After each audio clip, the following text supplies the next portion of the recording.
Welcome to the storyline where the news becomes the story. I'm Midori Tachibana.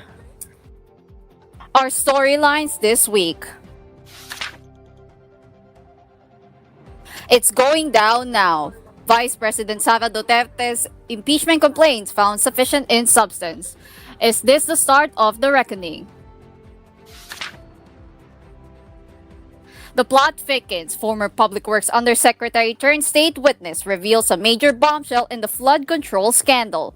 Will its testimony be enough to bring one of its key players home? On today's tag, a trip down memory lane on the 2015 launch that disrupted the television landscape. Former CNN Philippines correspondent Paulo Barcelon joins us on the program.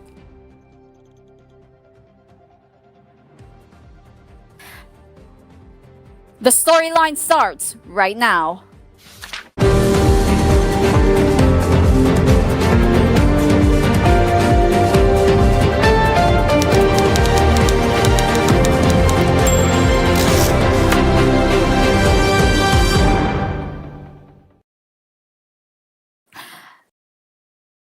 Good afternoon.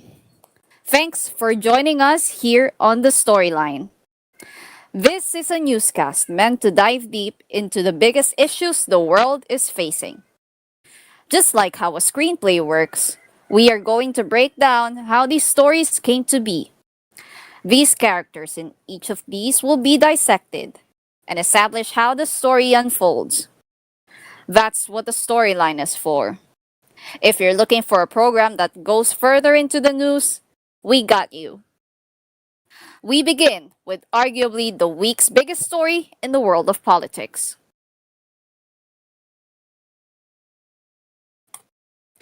The Supreme Court has blocked previous attempts to remove Vice President Sara Duterte from office. Then the House Committee on Justice has found two new complaints against her sufficient in substance earlier this month. But what exactly led to this moment? Let's start our first draft.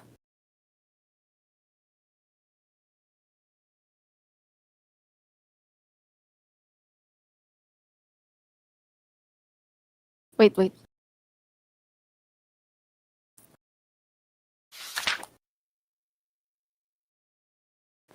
On July 3rd, 2023, the Commission on Audit released the annual audit of the Office of the Vice President for the previous year.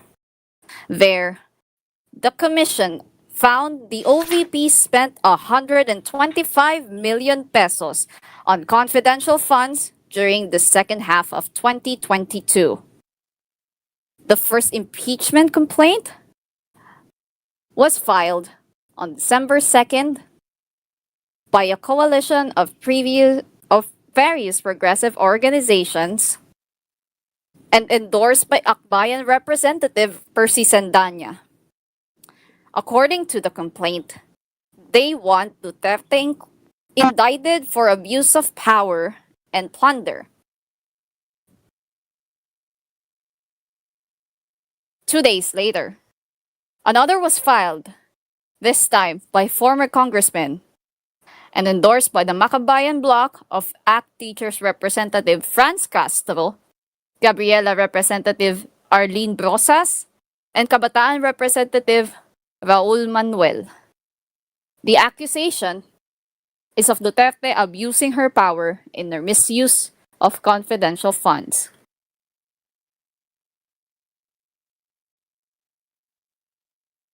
And another complaint came to the House of Representatives, filed by members of the clergy just a few days before Christmas. Endorsed by House Assistant Minority Leader Camarines Sur 3rd District Representative Gabriel Bordado and Deputy Minority Leader Ambis Oa Party List Representative Lex Colada. The House moves to impeach the Vice President on February 5th, 2025.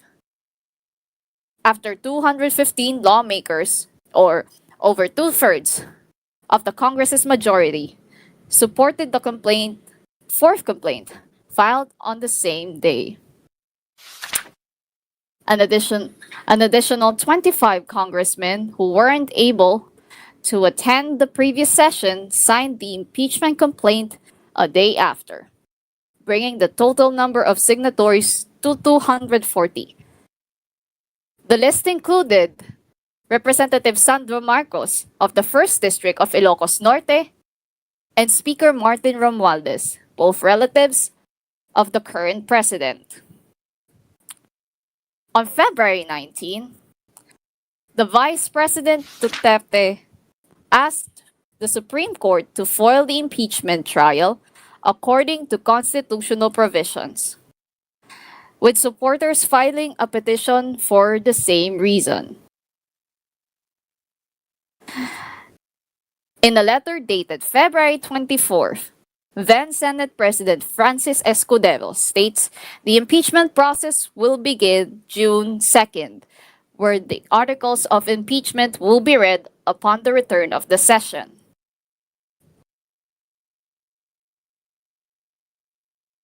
Escudero then announces on May 29, 2025, the start of the Senate becoming an impeachment court to try Duterte will happen on June 11. June 9th came, and Minority Leader Coco Pimentel files the motion to immediately convene the Senate into an impeachment court. Senate President Francis Escudero takes his oath as presiding officer on the same day.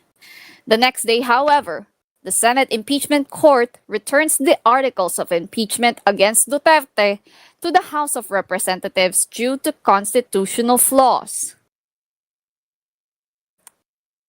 Senator Bato de la Rosa, who's now in hiding after the International Criminal Court issued a warrant of arrest for his involvement in former President Rodrigo Duterte's anti-drug war campaign, moved to dismiss the case.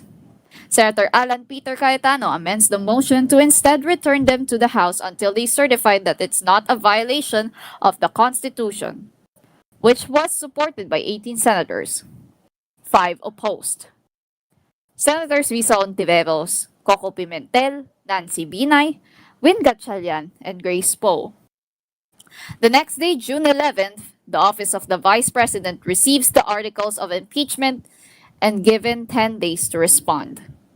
These were delivered to her office while she was in Malaysia for a personal family trip. Over a month later, on July 25, 2025, the Supreme Court blocked the impeachment proceedings against Vice President Sara Duterte on the grounds of complaints of an executive official being filed only once per year. Skip over to 6 months later. On February 2, 2026, 2 brand new impeachment complaints were filed on the same day.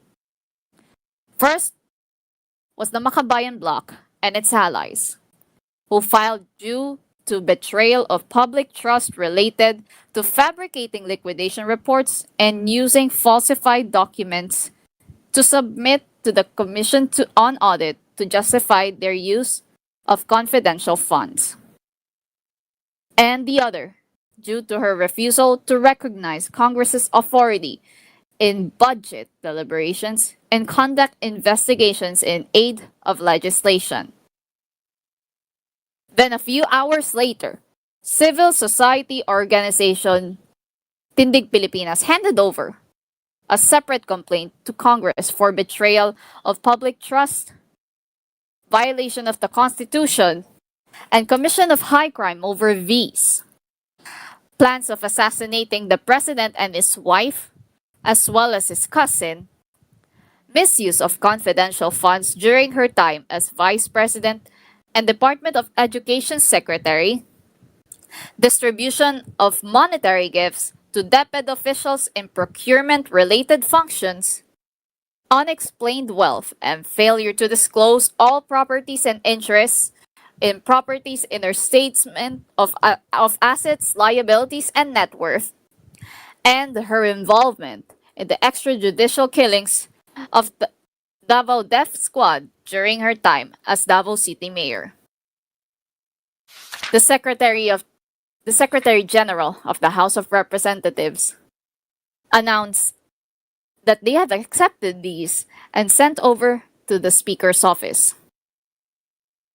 Over the week, particularly on February 5, the Vice President's camp clarified the infamous Mary Grace Piatos moniker will not be presented as part of the defense's argument.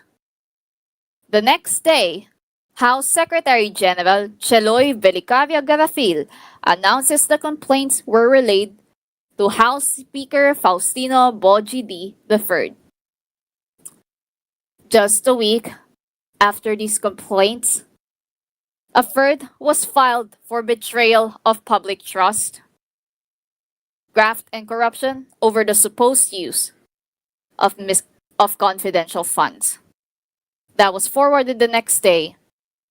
2 weeks later, the Vice President announced a presidential bid for the 2028 elections. Citing politically motivated investigations and repeated accusations designed to damage her reputation, including what she said are congressional inquiries. The following week, these four impeachment complaints were referred to the House Committee on Justice, starting the process once more. On February 27, two representatives who endorsed the impeachment complaints said these will include new evidence and allegations Vice President Sara Duterte has yet to answer. Then, on March 2, 2026, the House Committee on Justice has found that the impeachment complaints were sufficient in form.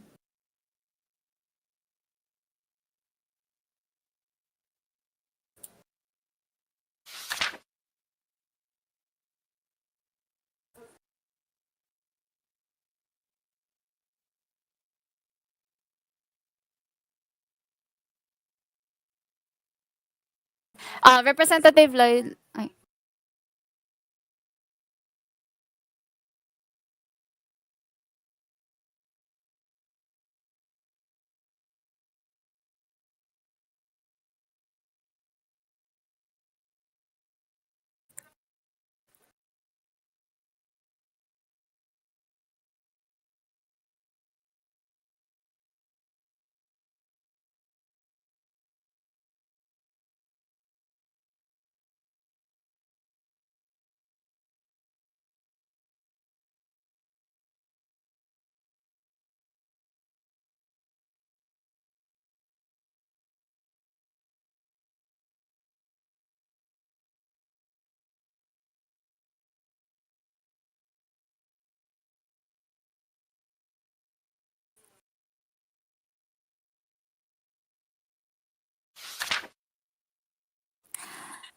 Justice Committee Chair, Batangas 2nd District Representative Jervil Luistro clarified the accusations made by the Supreme Court that they never ruled on the merits of the allegations made in the impeachment complaints, they never conducted a trial, or weighed on the evidence against the Vice President.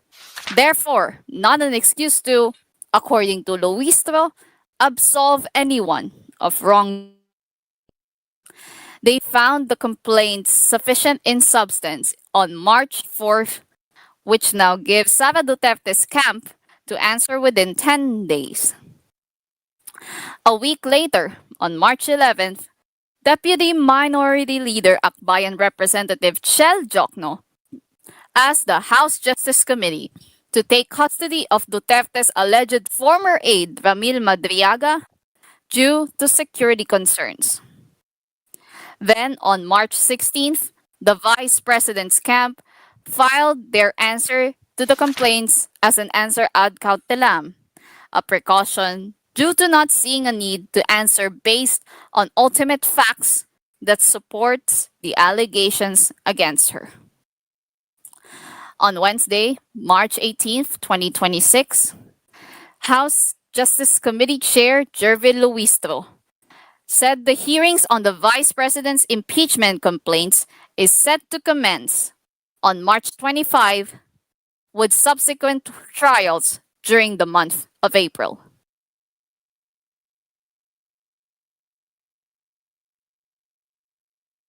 Up next on the storyline,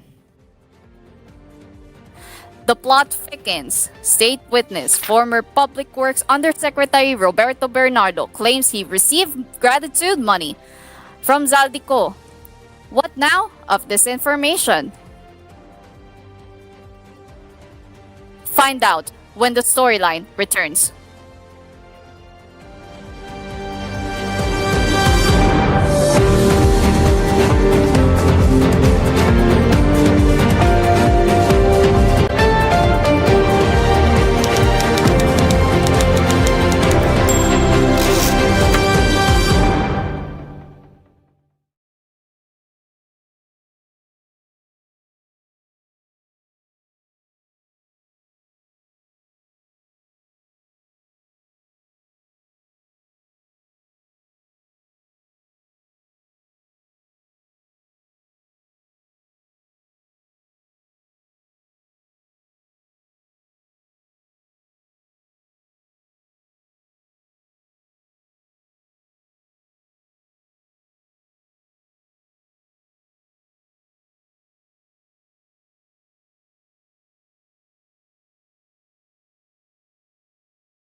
Mm.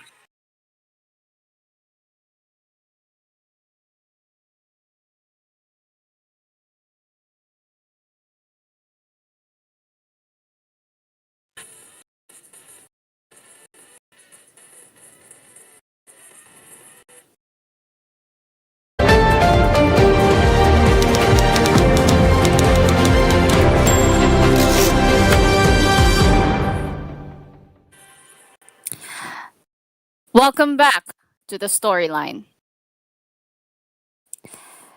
We'll be reading a transcript from the 2025 State of the Nation address of Ferdinand Marcos Jr. in the Batasang Pambansa. Kamakailan lamang nag-inspeksyon ako sa naging epekto ng habagat ng bagyong Krising, Dante at Emong. Kitang-kita ko na maraming proyekto para sa flood control ay palpak at gumuho. At yung iba, guni-guni lang. Huwag na po tayong magkunwari. Alam naman ng buong madla na nagkakarakit sa mga proyekto. Mga kickback, mga initiative, errata, SOP for the boys. Kaya sa mga nakikipagsabuatan upang kunin ang pondo ng bayan at nakawin ang kinabukasan ng ating mga mamamayan, mahiya naman kayo sa inyong kapwa Pilipino. Mahiya naman kayo sa mga kabahayan nating naanod o nalubog sa mga pagbaha. Mahiya naman kayo, lalo sa mga anak natin na magmamana sa mga utang na ginawa ninyo na binulsa nyo lang ang pera. That was when the floodgates opened. One might say, when President Ferdinand Marcos Jr. ordered an investigation into possible systemic corruption in flood control projects following a devastation of tropical cyclones in the country. Now, nearly a year into fact-finding the biggest political scandal of 2025, the storyline begins to unmask itself. Who are the characters in the flood control scandal, and how are they involved? Let's break them down.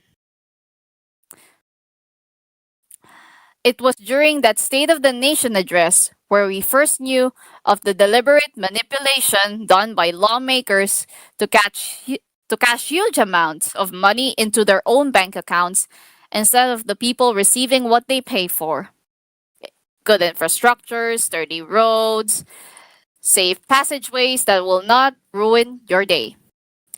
President Marcos blatantly named some of the most hardworking contractors in the flood control projects that garnered 100 billion pesos, roughly 20% of the contracts that went to these 15 companies shown on screen. Who owns these? One may ask. Some belong to the husband-wife tandem of Pacifico, aka Curly, and Sara Tiscaya. They owned 9 of the construction firms who took first dibs on the government projects for the last 3 years, sometimes against each other. Sara Tiscaya alone owned 28 luxury cars. Jokes on her, it was actually 40. The wife ran for Pasig Mayor in 2025 but lost to incumbent Vico Soto. A report by the Philippine Center for Investigative Journalism found that 421 of the 9,855 Vizcaya-owned companies, along with 3 other joint ventures, totaling 31.035 billion pesos. The couple's projects involved those built in the Mimaropa region, where one of its governors, Oriental Mindoro's Governor Humerlito Dolor, discovers a flood dike that collapsed in Nauhan town. There are also ghost projects, he said, including a 77 million peso flood mitigation structure in Barangay San Agustin, Hagonoy, Bulacan, that was supposed to be completed in 2023. That was a ghost project. Another was a a 55 million peso river wall project in Barangay Piel, Baliwag, Bulacan. It was yet to be built. There was also a flood control project in Barangay Apitong in Nauhan that was never built. The same town that had the collapsed flood dike ghost projects, one after another. In Oriental Mindoro, Dolor discovered 17.8 billion pesos worth of insertions into the province's budget from 2022 to 2025, all without consultation or coordination with his office. DPWH Secretary Manuel Bonoan resigned from his post because of all this, perhaps because he was caught in his own lies. Or because his daughter was an executive of MEB Global Properties Corporation and a business partner of Global Crate Builders that secured at least 2 billion pesos worth of flood control projects from 2028 to 2024. Therefore, a contractor. Even with that in mind, Transportation Secretary Vince Dizon had to take over a total disaster of a department, ordering courtesy resignations of all officials under DPWH and filing of charges against those involved. Various officials have been arrested, like that district engineer who tried to bribe Batangas 1st District Representative Leandro Leviste, or Henry Alcantara, who was found guilty of grave misconduct over the flood control scams. Dizon was understandably angry over the failed constructions of possibly every road he has inspected so far. How could you not, when these projects were supposed to benefit the ordinary Filipino, yet it ended up on some money-hungry people with children flaunting their ill-gotten wealth on social media. There was also the Bulacan Group of Contractors, a group of engineers from its 1st District Engineering Office that facilitated ghost buildings into the project, or rather, into the district. Members included Alcantara, Bryce Hernandez, JP Mendoza, RJ Domasic, and Edric San Diego. There were also senators who received kickbacks from these projects, including Joel Villanueva, Jinggoy Estrada, and Francis Escudero, who got 30 million pesos in campaign donations from Center Waste Construction's Lawrence Lubiano, which was included in the 15 government contractors that Marcos previously mentioned. Then came the name of Ako Bicol Party List Representative Zaldico. Co was the former House Appropriations Panel Chair companies mentioned in Marcos's presentation: SunWest Incorporated and High Tone Construction and Development Corporation. He allegedly proposed 13.08 billion pesos worth of budget insertions in the 2025 budget, including funds for flood control and other infrastructure projects. In his testimony at the Sandigan Bayan 6th Division, former Public Works Undersecretary Roberto Bernardo said Cole gave him 30 million pesos worth of balato from DPWH Mimaropa Regional Director Gerald Pacanan. He also received an additional 100 million pesos from Co, this time relayed to Henry Alcantara, divided into 40 million pesos in 2023, another 40 in 2024, and 20 million in 2025. Now, he's what the Sandigan Bayan quotes a fugitive from justice, a coward hiding in Portugal who feared no one just to get his hands on money. The Independent Commission on Infrastructure has also asked the Bureau of Customs to retrieve the luxury vehicles in a compound belonging to the disgraced representative, along with three more in a luxury condominium in Taguig. When one thinks they have all the power in the world, it's taken away in an instant. And who better to be the example of said quote than the disgraced congressman hiding in Portugal, hoping that the conversation around him subsides. But it may be only the start of a whole new battle that will never go his way. The truth is finally out there, and it's slowly unraveling right before our very eyes. The storyline coming up.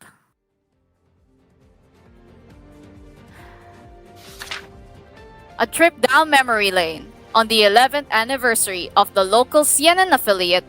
What lessons are there to be learned? Former CNN Philippines correspondent Paulo Barcelon joins us next. Don't go away.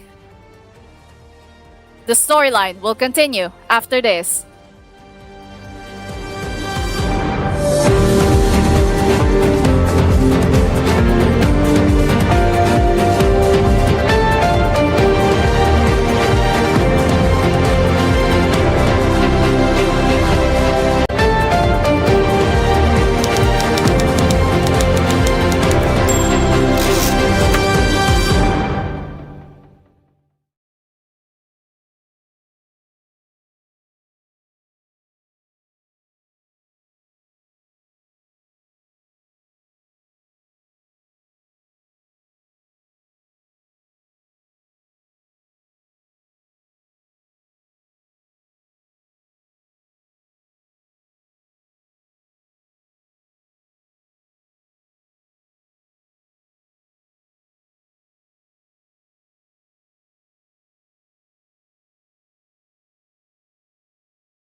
Cool, calm.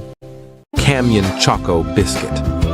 With extra chocolate and extra creamer in one biscuit, will give a delicious chocolate taste. You'll want to try it again. Canyon Choco Biscuit. Feel the Choco vibes.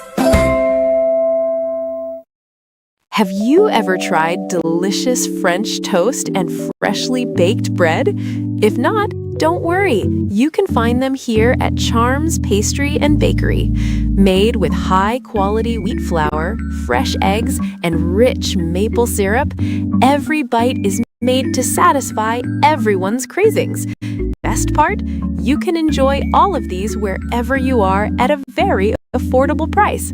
So, come and visit us today at Charms Pastry and Bakery, where every bite is simply lovely. Mula sa ginadgad na coconut, gumawa ng masarap na crackers na may lasa ng coconut. Magkamyon Coconut Crackers. Pwede itong kainin kahit saan at kailanman. Kamyon Coconut Crackers. Feel the sweetness of coconut. Hi guys! Init na init ng panahon. Mapapagod pa pagkatapos maglaro ng basketball.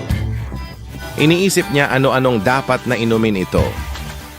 Eto na lang, uminom ng Sinsis Lime, ang soda drink na may lasa ng lime para ma-refresh ang iyong lalamunan at ang iyong katawan.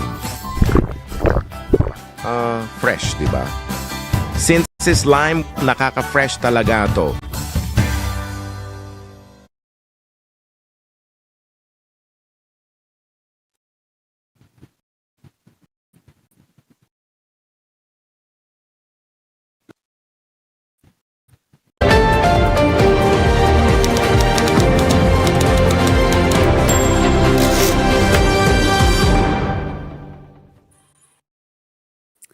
Welcome back to the storyline. This segment is called Tag. It's a part of the story that offers final resolution to the viewer meant to tie loose threads, like the post-credits scene, or one that will smooth the transition into the next scene. Today, we're going to address a huge loss to the news media landscape of this country. CNN Philippines was, to say the least, a trailblazer in the landscape of news.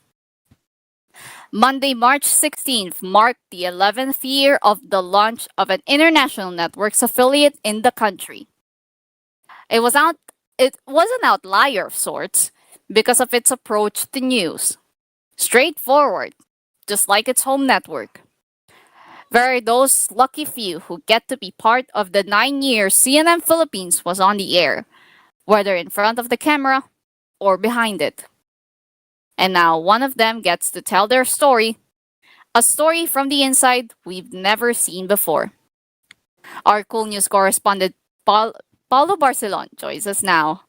Welcome to the storyline. Thank you for joining us on our very first episode.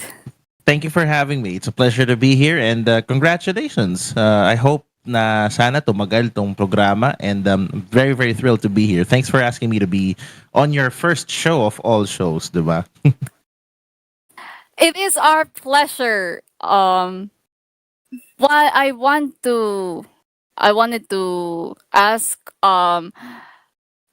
I remember because you were part of the state media before. How was the transition from being part of state media to the an affiliate of an international powerhouse in the world of news?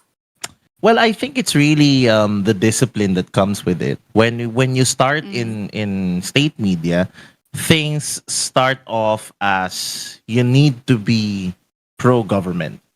So that lid, it's like when you boil something and then when water reaches boiling point, you know, steam goes off and then you take off that lid Mm-hmm. and it's a whole new way of doing news. It's a whole new way of aligning yourself with international formats.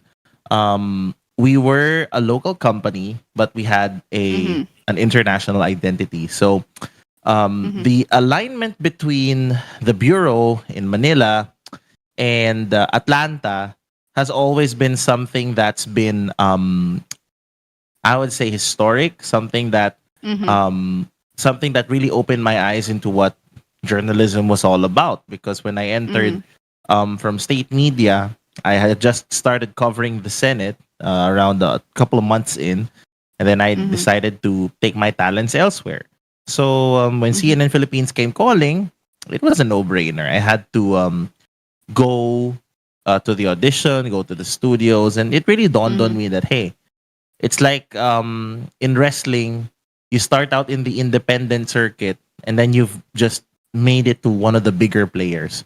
So I think it's really fine tuning yourself for one of the biggest assignments of your life. And little did I know that September 14, 2018, the day I started Oh. doing work for CNN Philippines, was the day that will eventually change my life in ways more than one.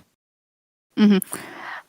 I mean, you said you mentioned that you were you joined in like quite the peak of the CNN Philippines era. So Mhm. were you, as a media enthusiast, were you able to catch the network's launch, and like what was the difference between watching it and being actually part of it? That's a really good question. Watching at it, I mean, I'm gonna put the I'm gonna preface this by saying that I will call a spade a spade. Mm-hmm. But no love lost. We all know, Mm-hmm. excuse me, that when CNN Philippines launched, expectations were high, but a lot of commentary about the launch was directed towards how it sounded, how it looked, Mm-hmm. how it felt. Many were Mm-hmm. comparing the sonic branding of this particular network to a popular noontime news program. But then, when I started being a part of that system, that entire branding of CNN was long gone. It was replaced by a more diverse, a more serious uh, Mm-hmm. branding. Sonic branding that came in, and visual branding as well. Mm-hmm. But it didn't really matter because when I was watching it, it was a no nonsense place. They had a campaign Mm-hmm. before called News Not Noise. So Mm-hmm. I think they personified that because a lot of the people, we have to understand, Mido, that a lot of the Mm-hmm. people who are part of CNN Philippines, who were part of CNN Philippines, were once part of big news organizations themselves, like the ABS-CBN News Channel, the ABS-CBN News Division in particular. Um, they've also had experience establishing a free TV, a news channel on free TV, which is essentially Solar News and Nine News. So a lot of the core of that, um, a lot of the core of those people were some of the core also that helped establish CNN. So I got to work with some of them because I watched Solar News, Nine News when I was in college. That was one of my sources. But to be able to work for the red and white and see those graphics come to life, it's always been a dream. I highly appreciate the level of research that this team has gathered in terms of the story and how it looks, and uh I would say it's really a dream to work for a brand that represents so much in the world of news. And it's funny how there are similarities to how it started. In the 1980s, CNN wasn't seen as a serious competitor. They called it chicken noodle news. Right, Not right. anymore. Diba? Sabi nga ni Wolf Right. Blitzer in the 35th anniversary documentary, more people are watching it. There's a term called the CNN effect that influenced the outcome of the Gulf War. So to carry those kinds of branding is truly an honor. And the biggest difference when it comes to being a part of it was really being mentored by some of the best. I was under desk editors, bosses who went to Atlanta, the CNN World Headquarters, who actually trained there, and they were providing us timely guidance on what to do. I got to work with people like Army Harin Bennett, people like uh, Pal Marquez, people like Pia Ontiveros, Pinky Webb, Rico Hizon. These are heavyweights in the world of news, and to be able to be part of that circle of life, so to speak, that circle of news life, pun intended, by the way. It's an honor. Like, you get to be exposed to how they do it internationally. What's the difference? What's our cutting edge? Amongst all the other networks. And here's the thing: CNN Philippines was available on free TV at the time. Yeah. You can actually just go to Channel 9, and if you're in Metro Manila, or if you're your local RPN station, you'll be able to watch it. So I think that's a very big uh, honor to be part of that group and to be able to work with people, with men and women and people who were able to really embody the term news you can trust. And aside from the people you mentioned, Harvey Havin Bennett, Paul Marquez, Beyond the Rest, Pinky Web, I think there are the unsung heroes in that CNN Philippines journey. And can you tell us some of the stories that you have with these people, and how did they particularly influence you in how you do news now? Yeah, there's one in particular that I actually want to thank. And I've always had a big appreciation for our executive producers, for our desk editors. To one in particular, a desk editor I'm really thankful for to have worked with is a guy named Eugene Adalia Jr. Sir Huge, we worked the night shift together. So my first shift in CNN was 3 in the afternoon up until midnight.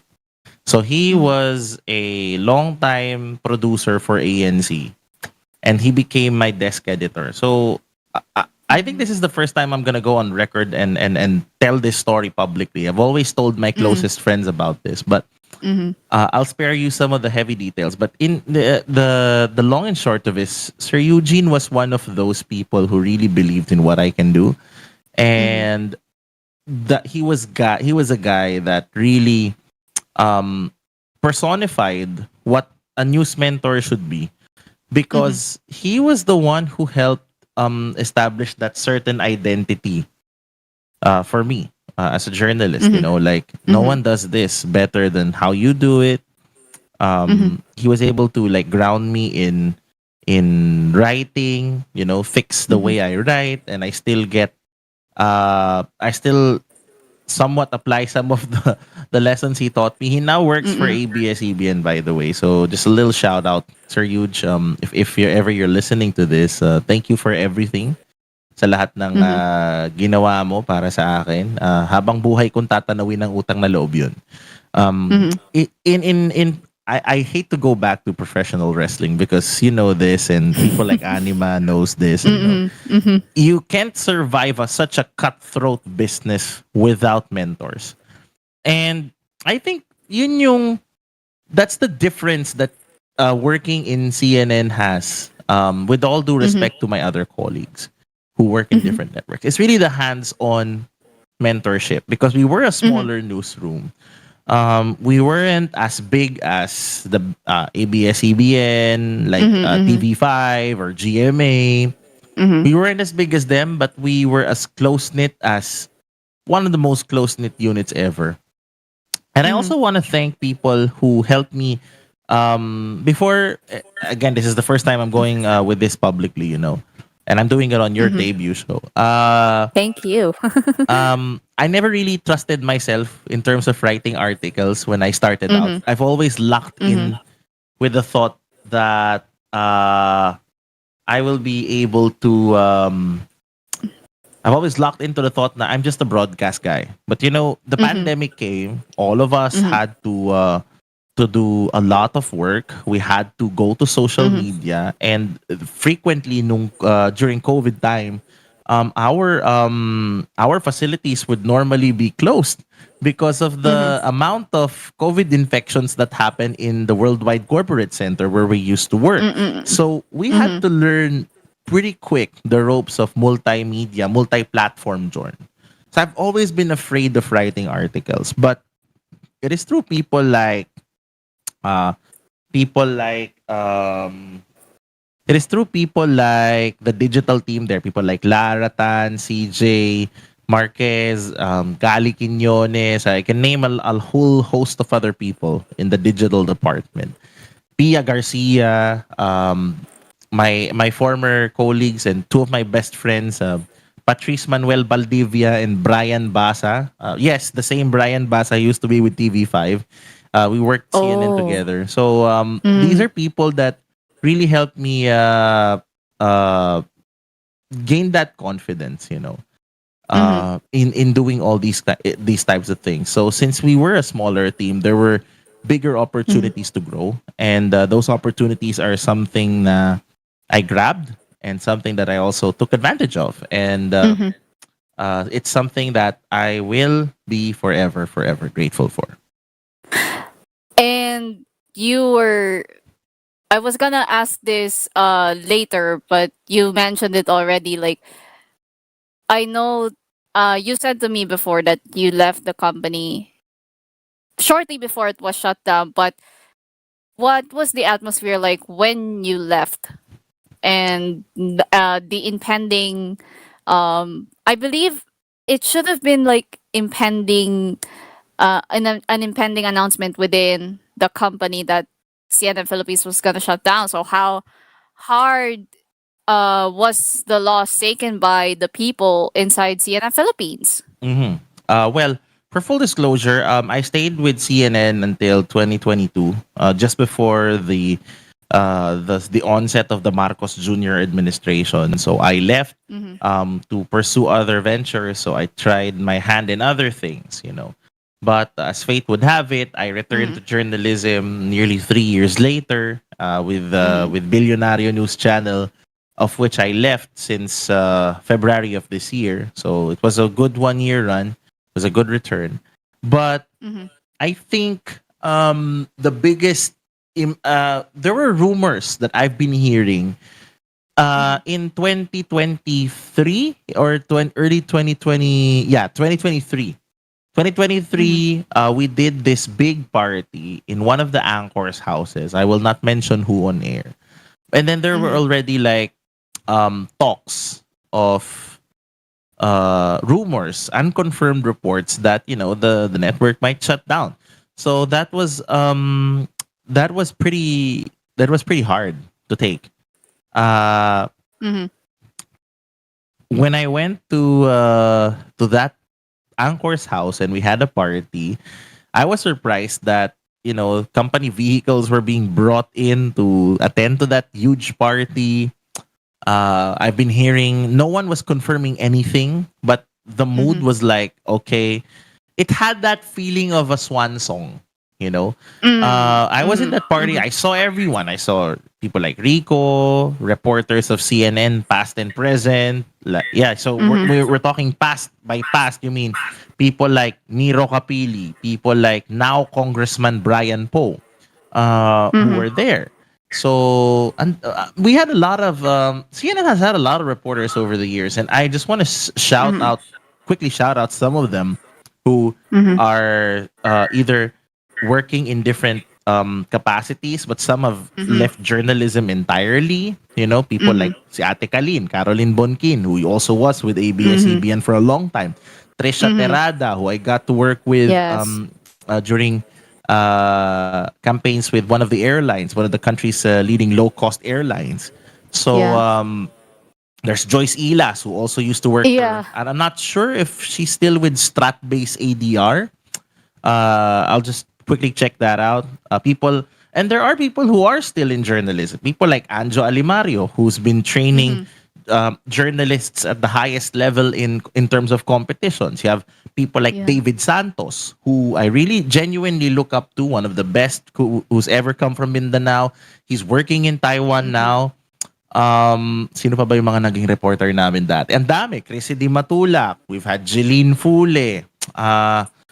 We had Zian Arcangel, who I believe is now with Aboitiz. So, I think the Okay. legacy that also comes in is also it taught us to be more patient, and it taught us that there is a world outside of that newsroom, and some of us even went back to news. When Billionario opened, they got a lot of CNN people there. There are still ex-CNN people in BNC. People like G. Baroga, Jinel Baroga, di ba?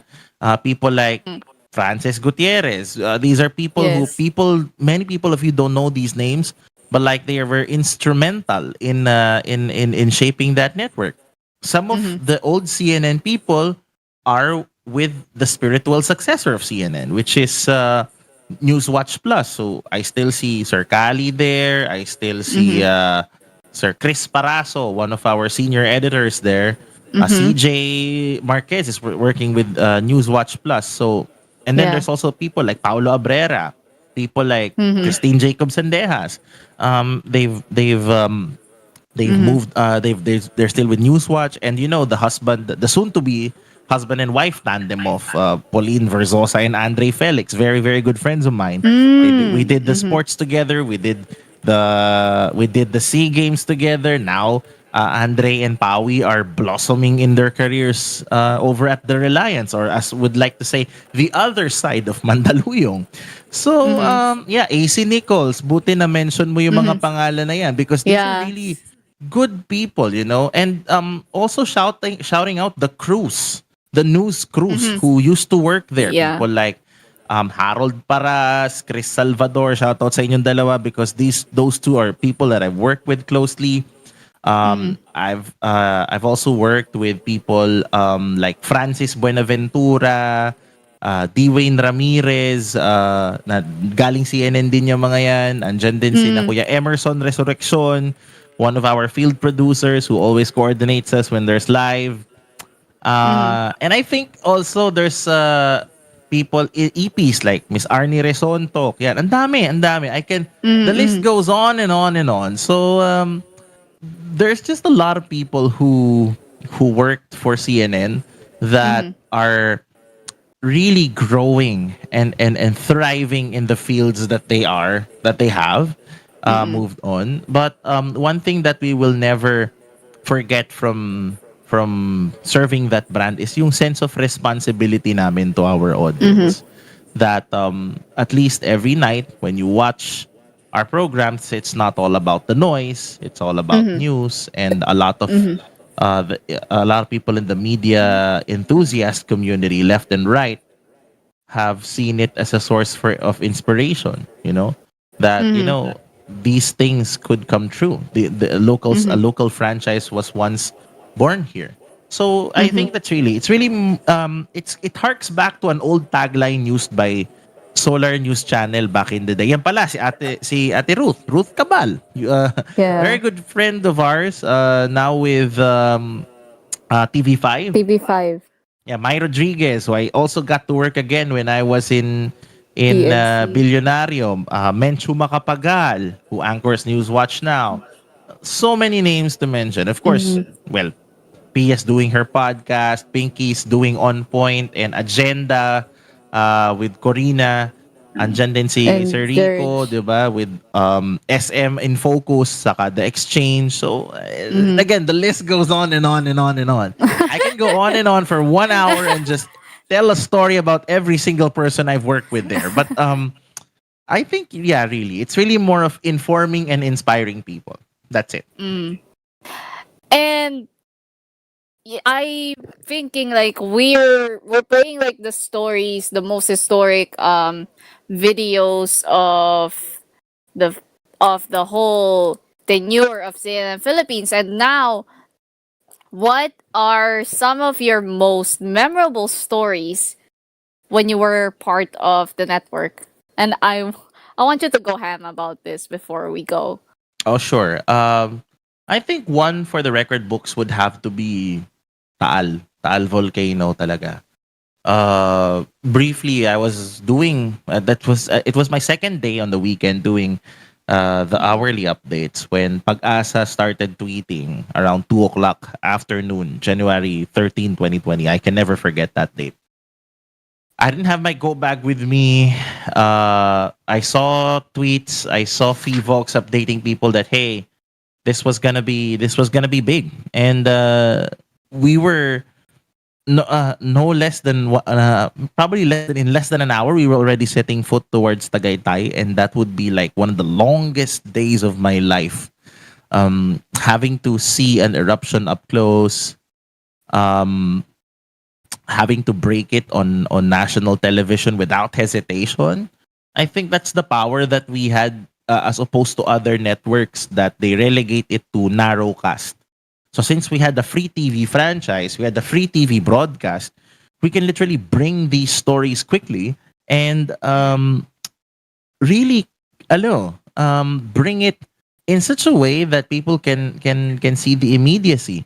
Another memorable thing was when I covered the arrest of Rappler CEO and executive editor at the time, Maria Reza.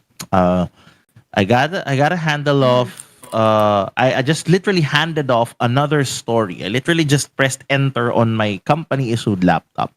When si Sir Eugene Adalia, my desk editor at the time, told me, Paulo, go get a live view, go get a crew. You're heading off to Pasig City as fast as you can because Maria Reza is getting arrested.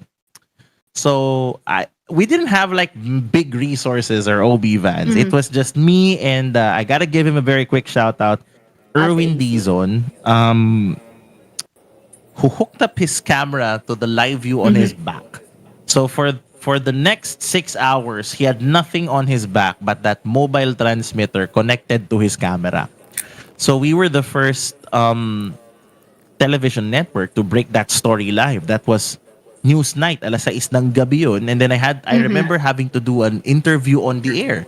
I had to interview Rappler's Chai Hofilenya, the head of investigative and training of Rappler at the time, because I didn't know what was Yeah. going on. So I was like, okay, why is she being arrested?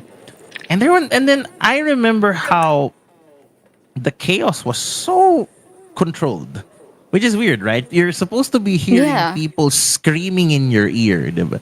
But I never heard super violent shouts. Just, "Pau, Pau, can you toss Maria a piece of your IFB or your override?"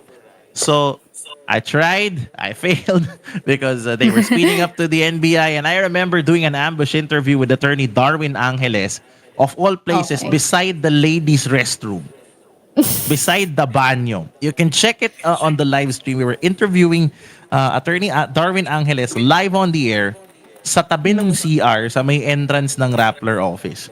So, and then we were literally running from running the whole way down, and then we were live the entire time from the moment Maria was leaving the Rappler office up until they arrived at the NBI headquarters in Manila.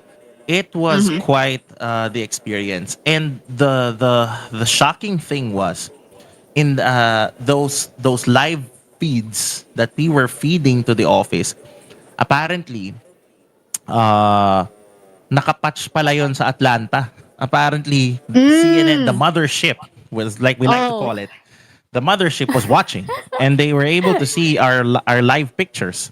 So we sent that material Oh as wow. fast as we can to our mothership in Atlanta because the producers were watching. And then, by God, I see Christy Lou Stout anchoring her show from Hong Kong with a video.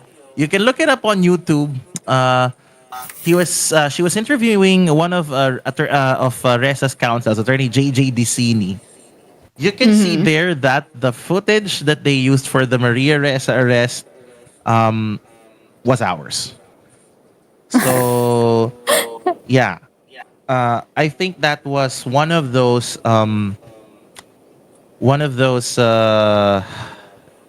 moments in time that you really say, "Hey, I made it."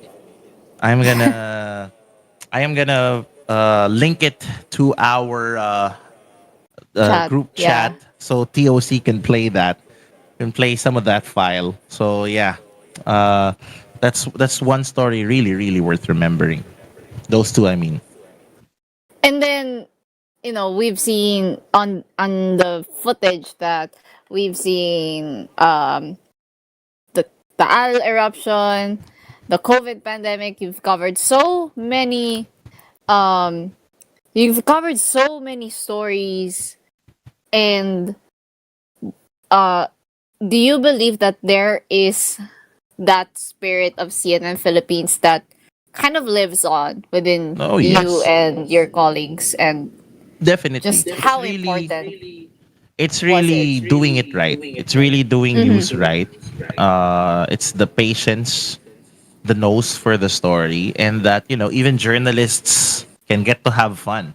Um, it's one of those moments where, I was so fortunate that I was able to join this impeccable team of news people, down, up to down, and just really learn from all of them. Oh, we're seeing the footage now, so that's what I mean by our footage being sent over to Atlanta and being used. So that's CNN International there, and that's our video. That's file video from earlier that year when Rappler was under attack.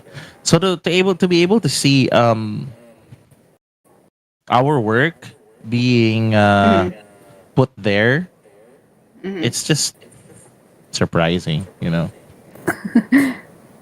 It must have been crazy because this is Christy loosed out in front of the camera, and That's you're our probably video. losing your mind because this is one of the most important anchors in the Asia Pacific side of CNN International. Oh, So, and by the way, we brought a lot of the yes. CNN people here. We brought a lot of the CNN people here to the Philippines.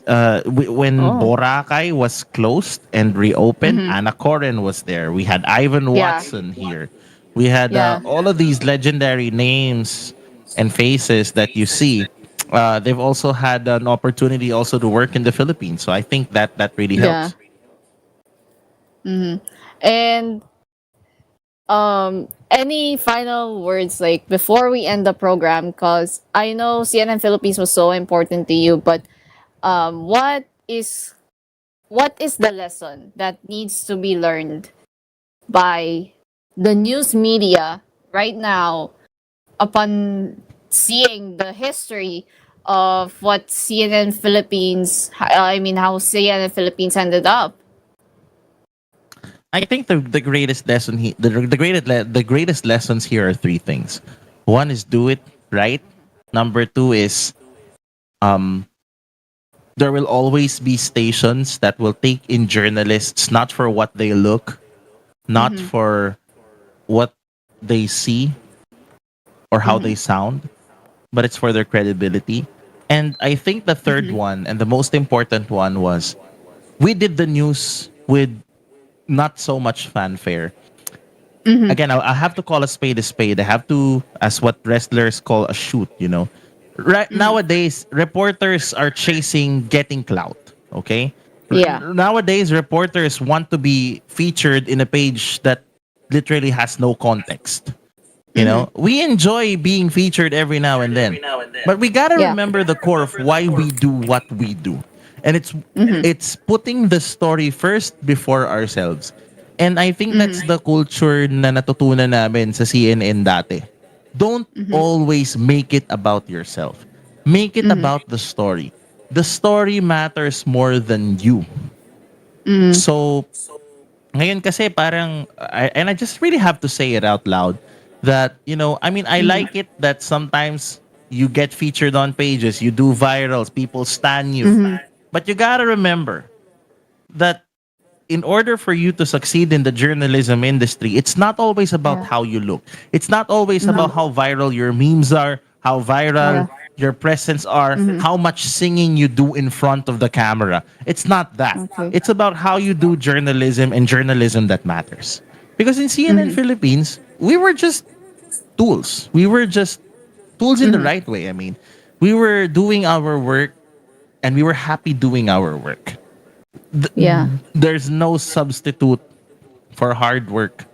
Virality can never ever substitute hard work. Can never ever excuse me. Virality can never ever substitute credibility. And I think that's what we did right. What we did right and what we did strong in CNN Philippines. And that was our Cool News special correspondent, Paolo Barcelon. Thank you so much for joining us here on a very special episode. Thank you for having me. And that was the storyline this week. I'm Midori Tachibana. Join us next Saturday for the latest storylines. Thank you for watching. Have a great day.